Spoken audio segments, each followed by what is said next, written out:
This week, we're going to get into our series on how to EQ like a pro. Today, we're going to be talking about how to EQ your kick drums. Everybody loves a slamming kick drum. Stay tuned. Hey, everybody. Welcome to how to EQ your kick drums like a pro. I've got an Ableton session opened up with one of my recent productions. This is not a mastered track. This is just in the production phase. Me and my friend Alexa actually just recorded the vocals to this yesterday. Speaking of vocals, if you missed my series on how to record vocals professionally with comping, check out my playlist so you can learn. Now, let's talk about kick drums. The first thing that I'm going to mention when EQing professional kick drums is to pick a good one. Before you can even get into EQ, you need to make sure you have the right one. I will say there is one sound that can make or break a record, especially if it's house music and dance music, and that is the kick drum. Sometimes I will start with a kick just to get an idea out, but by the time the end of the production is done, that kick drum might need to be replaced, and it can become an afterthought. If you really think about it, though, if it's the first sound you start with or one of the very first few sounds and then you add all this other stuff, you almost didn't design the kick drum for that track. So it is one of those sounds that I highly recommend that you go back and try to change out, because you can usually almost always find a better kick drum. So if you find yourself trying to EQ too much and try to add too many plugins, you probably have the wrong kick. All right, so I'm gonna go ahead and play you a preview of this track so you can check this out real quick. I'm gonna go ahead and turn this processing back on so you hear what it sounds like in full.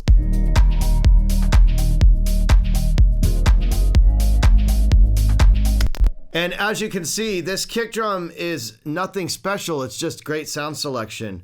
I have some EQ moves here, which is carving out some space and making room for other instruments in the mix.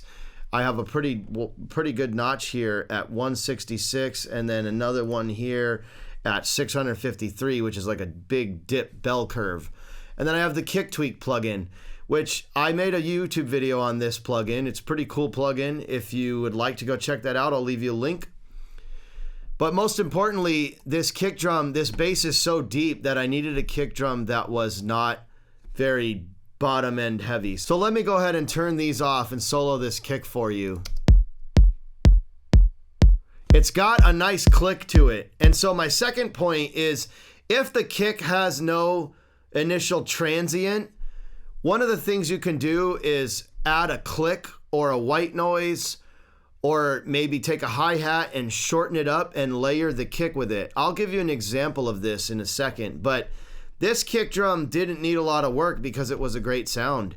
And I can't actually remember if I replaced the sound later or started with this. I don't know. But here it is again with the EQ and the kick tweak. Now this won't make so much sense in context with the rest of the mix because you're not hearing these moves with the rest of the mix. Why don't we go ahead and make that happen? So you can see the kick drum here, just kind of interfering with things. These EQ moves all of a sudden just made it melt into the track, but give it its own space and give the other instrument space. And then a little more click with the kick tweak and a little more punch. And there you have it. I don't have 8 plugins, I have 2. I don't have a lot going on, I have 1 kick drum. And as you can see, I have this little filtered kick. We'll go ahead and solo this with this one as well. And that's just giving it some groove. I've also got this low end percussion right here, which you can see is just giving it a little bit more groove. And so really, I don't have a ton going on. Now, what if I did want to add a click to this? Let's go ahead and duplicate this, and I'm just going to, you know what I'm gonna do? I'm gonna go ahead and use a little white noise or a little hi-hat, and we just turn the oscillator off and just take this noise right here. Turn this up for now, and I'm just gonna go ahead and look for, let's do bright white. And what you wanna do is you wanna shape this. Now you could just put this in as audio and record it, you know, freeze it, flatten it to audio if you'd like, and then shape it with fades. However you want to do it. There's really no right or wrong way.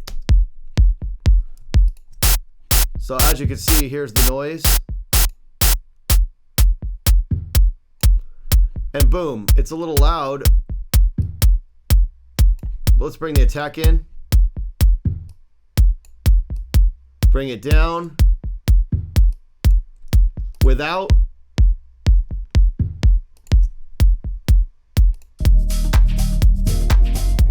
Once again, without.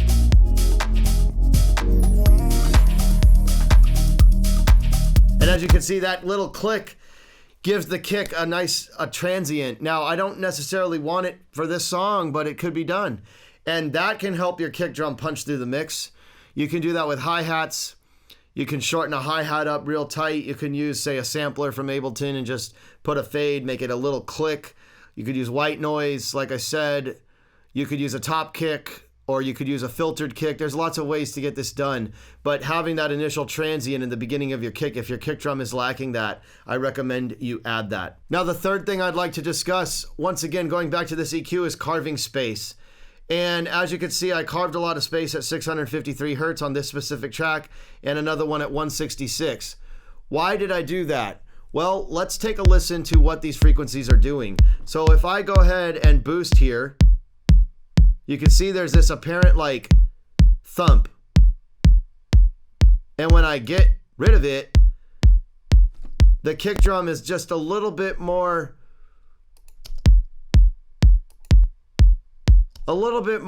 transparent, I'd say. It still has the punch, but that overly thumpiness is gone. And I probably did that because in combination with the bass, it was just too much. Same thing with the shape here. If I turn this off, you've got a lot more mid-range presence. And then turning it back on. Now let's bring in our bass. I want to show you what the bass. Let's turn this off. And back on. All of a sudden that kick drum just sits nicely with that bottom end. And it just gives you all of the thump without the resonating frequencies. And that's the goal of what you're trying to do with carving space. Now, if you missed my video on the FabFilter plugin, I suggest you check that out. I'll leave you a link because you can actually do some cool tricks where you can overlay the EQ spectrum, say if you're kicking your bass together. And that's a cool, unique trick to the FabFilter. Okay, the next tip I have for you on how to EQ your kick drums is to make way for your kick drum with your bass. And I made a video on side chaining your kick and your bass a long time ago. Check that video out, I'll leave you a link, but we're gonna talk about it briefly here. As you can see on this bass bus, I've got this kickstart plugin, which is one way to easily do a side chain. You could route a side chain trigger into a compressor, which is the old school method, or you can use something like Nicky Romero's Kickstart or Kickstart 2, or you can use a host. Many different plugins do the same thing. Essentially, you're just ducking the volume of the bass when the kick hits. So, like I said, if you want to learn how to set it up the old school way, check out my old video. But as you can see, the volume of the bass is being ducked, and I can control the mix level right here. So we're at 66%. If I turn it off, now you've got some overlap. Here's 100%. And you can hear the bass is being ducked down and brought back up by this shape. And I can adjust this shape if I'd like. So you can see this, without even doing much, is already helping our kick drum punch through the mix. And when you combine all of these things that I'm teaching you, it really helps your overall mix. They're all small little details that make a big overall impact. Now, the other thing I'd like to discuss in this video is making space and using ghost notes. So if you notice here let's go ahead and solo the kick and this clap right here. And sometimes I'll use this track delay right here, which is a great trick where you can delay one way, forward or backward by milliseconds, or you can change that to samples. But if you notice, it looks like my claps are right on the grid, sort of, but they're not. I would typically use this, but in this track's instance, I actually just moved them off the grid. And what I'd like you to note is this clap is really, it's got a lot of claps kind of all in one. So you could even adjust the start time. But if I were to quantize this, now you see the clap and the kick were hitting at the same time briefly. It's back to normal now, but let's quantize it again.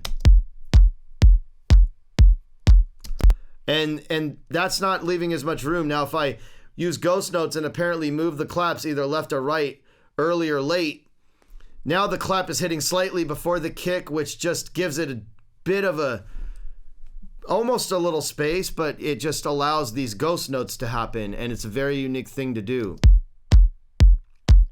Another way you could do it is just here, but let's just move this 5 milliseconds over. So I went from moving early over to the right. I wouldn't typically do something like that, but just for the purpose of this video, let's show you what it's doing. Look, I'm 20 milliseconds over to the right now. And now the kick is hitting, then the clap is hitting. So that is another great way and good tip for you to help EQ your kick without even using EQ. And these are great ways to get your kick drums to sit well in the mix. I will not condone you to use these exact frequencies to carve space. I know this video was talking about EQ. Kick Tweak is obviously doing some EQ as well.